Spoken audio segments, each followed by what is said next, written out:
Allah Ta'ala. Maka dia tak dapat ridha, kena jaga hati, barulah selamat dia. Akhir sekali tidak tinggal di dalam tangannya melainkan payah dan penat. Dan inilah kerugian yang amat nyata. Dan inilah sangat-sangat rugi orang yang buat amal ibadat. Nanti dekat kita bangkit dekat akhirat nanti, macam-macam keadaan orang. Ada orang yang buat amal ibadat banyak, tapi bila bangkit tak ada apa. Ada orang yang buat amal ibadat sikit, tapi bila bangkit banyak ibadat dia, banyak pahala je di sisi Allah Ta'ala. Maka Allah Ta'ala akan tengok. Sebab tu ada seorang sahabat Nabi, dia dengar satu hadis, boleh pensan dia. Dia kata amal ibadat kita akan naik satu tingkat. Dia naik.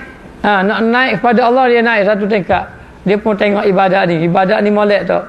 Dari segi rukun, bagus. Naik setingkat. Dari segi rukun, molek. Lepas tu naik lagi. Naik. Akhir sekali dia tengok. Siapa dah dekat nak sampai Allah. Maka bila dia tengok ibadat ni, dia cek ibadat ni, malaikat pun tengok. Kata malaikat, ibadat ni je. Dia ada rasa riak dalam ibadat dia. Mau cek telefon mudah. Nak siapa pada Allah, satu-satu dia.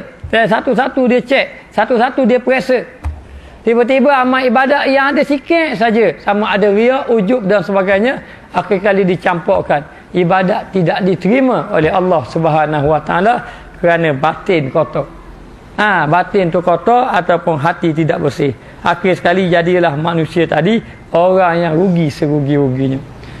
Maka ada orang yang buat amal ibadat, dia buat amal ibadat banyak-banyak, tak ada benda-benda. Dah orang tak buat lebih-lebih lagi ya. Sebab apa berlaku macam tu? Sebab tidak ada ilmu. Tidak ada ilmu ataupun ibadat yang dilakukan tidak berdasarkan kepada ilmu. Dan kerana inilah bersabda Rasulullah sallallahu alaihi wasallam, inna nauman ala ilmin khairum min salatin ala jahli. Bahawasanya tidur di atas pengetahuan, yakni niat yang kebajikan, terlebih baik daripada semayang atas jahil. Tidur atas ilmu. Ada dalam satu riwayat lain, tidurnya orang alim lebih afdal daripada semayangnya orang jahil. Sebab apa? Sebab dia alim. Dalam hadis ini dikata tidurnya atas dasar ilmu lebih baik daripada semayang atas dasar kejahilan. Orang ni tidur, tapi tidur dalam keadaan ada ilmu. Satu hari Nabi SAW nak masuk dalam masjid. Bila Nabi nak masuk dalam masjid, Nabi jumpa syaitan duduk dekat pintu. Nabi je nampak syaitan, kita tak nampak syaitan. Kalau nampak pun jin. Hak nampak tu tepik tu. Tepik meraung, tu jin. Jin ada, dia mari sini, dia kata nak belajar sini, 17 ekor. Dia kata tak aci, tak daftar, kena daftar.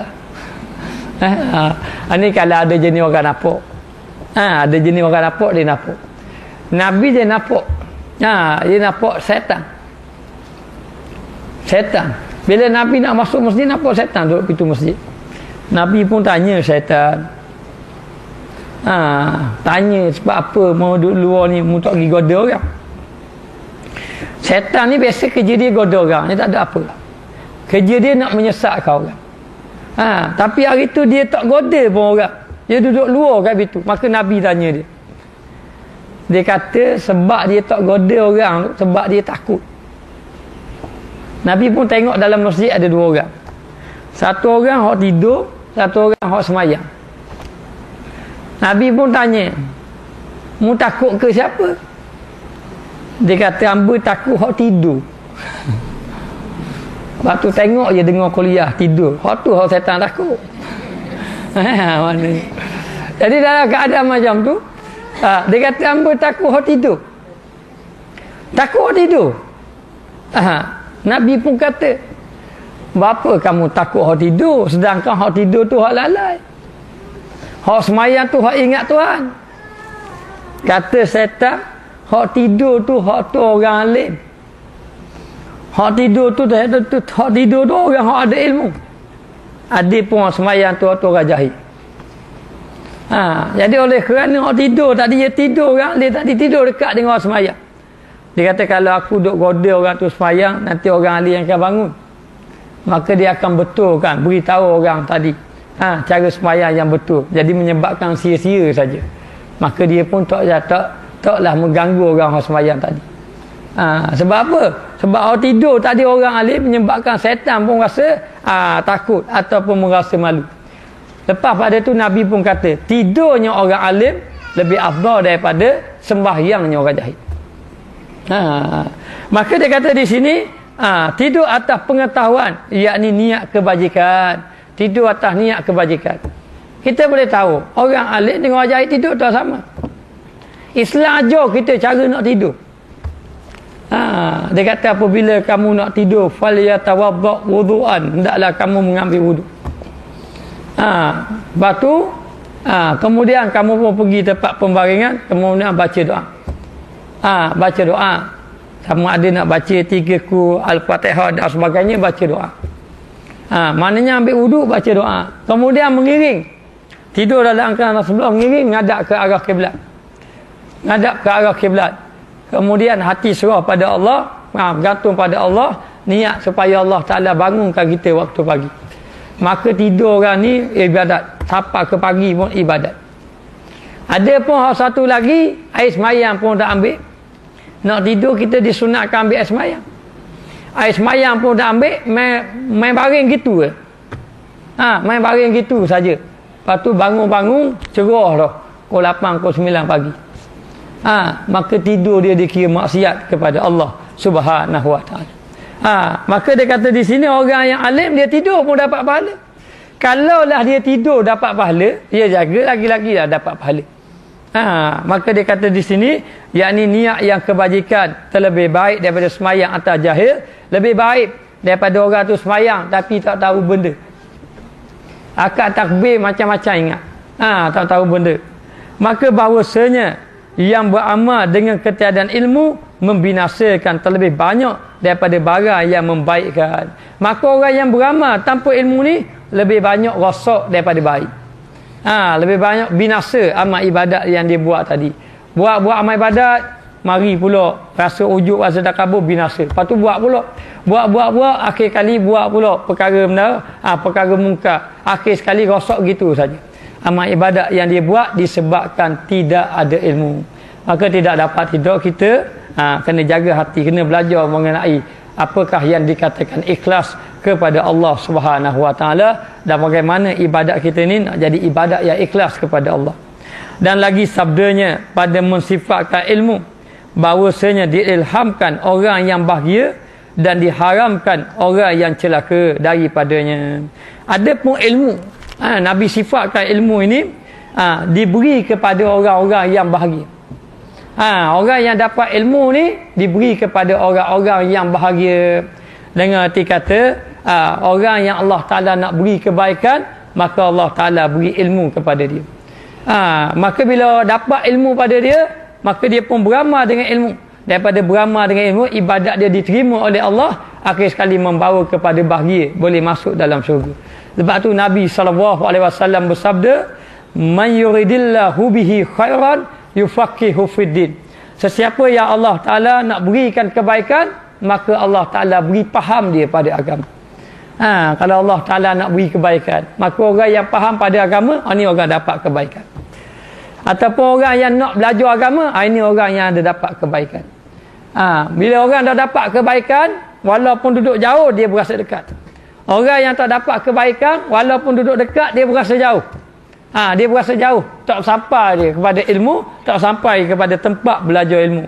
Maka Allah Ta'ala kata, siapa yang aku nak beri kebaikan, maka aku akan beri dia ilmu. Maka dengan ilmu dia ni dia memperbaiki amal ibadat dia, akhir sekali menyebabkan dia dimasukkan ke dalam syurga, akan dapat bahagia. Dan diharamkan orang yang celaka.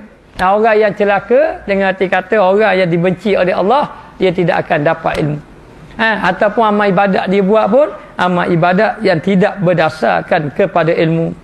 Dan dikhendak dengan hadis ini, dan dikhendaki dengan hadis ini, wallahu a'lam, bahawasanya salah satu daripada dua celakanya bahawa tiada belajar ia akan ilmu, kemudian maka celakanya penat dan payah di dalam ibadat atas berjalan dengan tiada betul. Dengan tiada betul, tiada betul jalan, seperti berlari unta yang tiada melihat jalan. Dia kata yang dimasukkan dengan hadis ni, dia kata ada dua kecelakaan. Yang pertama, tiada belajar ia akan ilmu. Yang pertama, sebab tak belajar ilmu. Hari ni kita tengok orang yang nak pergi belajar ilmu agama tak ramai, sikit saja. Jadi orang yang tak belajar ilmu agama, hidup dia akan binasa. Hidup dia akan celaka, hidup dia akan binasa, dan dia sentiasa hidup dalam keadaan dosa sama. Sebab dia tak belajar. Yang pertama, belajar tu wajib. Jadi bila dia duduk di rumah, dia tak belajar, maka di setiap hari dia tak belajar, setiap hari dia menanggung dosa atas dia tak pergi belajar. Yang kedua, dia beramal. Bila dia beramal dalam keadaan dia tidak ada ilmu, maka amalan dia tu, amalan dia tadi ditolak oleh Allah, dan dia akan membawa kepada dosa. Banyak buat dosa. Macam hari ni orang tak belajar. Puasa, tapi dalam waktu yang sama mendedahkan aurat. Puasa, dalam waktu yang sama tidak semayang. Dan dia menyangkakan bahawa tak apa, kalau kita puasa tak semayang pun tak apa. Bagi yang semayang, bagi yang puasa dapat pahala, bagi yang semayang je tak dapat pahala. Dia kira macam tu. Bagi yang semayang saja. Kalau orang tu puasa, dia tak semayang, maka ibadat puasa dia tidak diterima oleh Allah.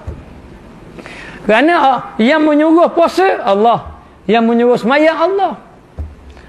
Maka apabila seorang tu buat amal ibadat, dia buat amal ibadat dalam waktu yang sama, dia buat atas dasar kejahilan dia, maka ibadat yang dia lakukan itu tidak diterima oleh Allah Ta'ala. Ini binasa orang yang tidak belajar. Binasa tidak belajar. Maka dia kata di sini, yang dia dapat hanya penat dan payah dalam ibadat saja. Dapat penat saja. Penat, dapat penat saja, rasa letih, payah. Seperti orang yang jalan di atas berjalan dengan tiada betul jalan. Kerana apa yang ibadat yang dia buat tu tidak betul. Ibadat yang mereka buat tu tidak betul kerana di atas kejahilan dia. Sebab itu contohnya dalam bab ambil wuduk. Dalam bab ambil wuduk, dia kena rata sampai ke bawah ni. Sampai kepada bawah ni rata. Jadi ada orang dia ambil wuduk, dia basuh muka, dia pun pakai rata sampai luar ni je. Bawah ni dia tak rata. Bila bawah ni tak rata, akhir sekali dia semayang dengan ibadat dia. Dia semayang dengan ibadat dia, wuduk tak rata. Akhir sekali semayang dia tidak diterima oleh Allah Subhanahu Wa Ta'ala. Sebab apa? Sebab ibadat yang dia buat tadi tidak sempurna. Dan dia merasakan betul dah. Sebab dia tak belajar. Bila dia belajar, dia pun dapat tahu, dia dapat baki. Barulah amal ibadat dia diterima oleh Allah Ta'ala. Kalau dia baki buat bagi yang luar, dia kata sekarang ni baru dia tahu, dia pun buat. Tapi dalam dia buat pula, dia tak jaga pula ikhlas, tidak diterima juga amal ibadat yang dia lakukan. Maka akhir sekali saja-saja, penat saja. Sebagaimana dia kata, seperti berlarinya unta yang tiada melihat jalan, seperti unta berjalan, tak ada tahu pergi ke mana-mana. Akhir kali tak sampai tempat yang dituju. Maka tidak dapat tidak, kita kena belajar. Pergi belajar. Pergi belajar. Apa orang pergi jauh-jauh pergi belajar. Kata Ibnu Mas'ud, kalau aku tahu ada orang lain daripada aku akan pergi belajar mendapat ke dia. Pergi kat dia walaupun terpaksa menempuh padang pasir yang begitu jauh. Maka tiada baginya daripada yang demikian itu melainkan payah. Maka kami berlindung dengan Allah Ta'ala daripada ilmu dan amal yang tiada memberi manfaat. Apa yang mereka lakukan tidak berdasarkan kepada ilmu tadi, tak ada apa-apa yang dia dapat. Yang dia dapat hanya payah letih saja. Disebabkan tidak ada ilmu ibadat yang mereka lakukan. Maka kami berlindung dengan Allah Ta'ala daripada amal dan ilmu dan amal dengan tiada memberi manfaat. Ini rugi orang yang buat amal ibadat tidak berdasarkan kepada ilmu. Seorang sahabat Nabi, dia semayang.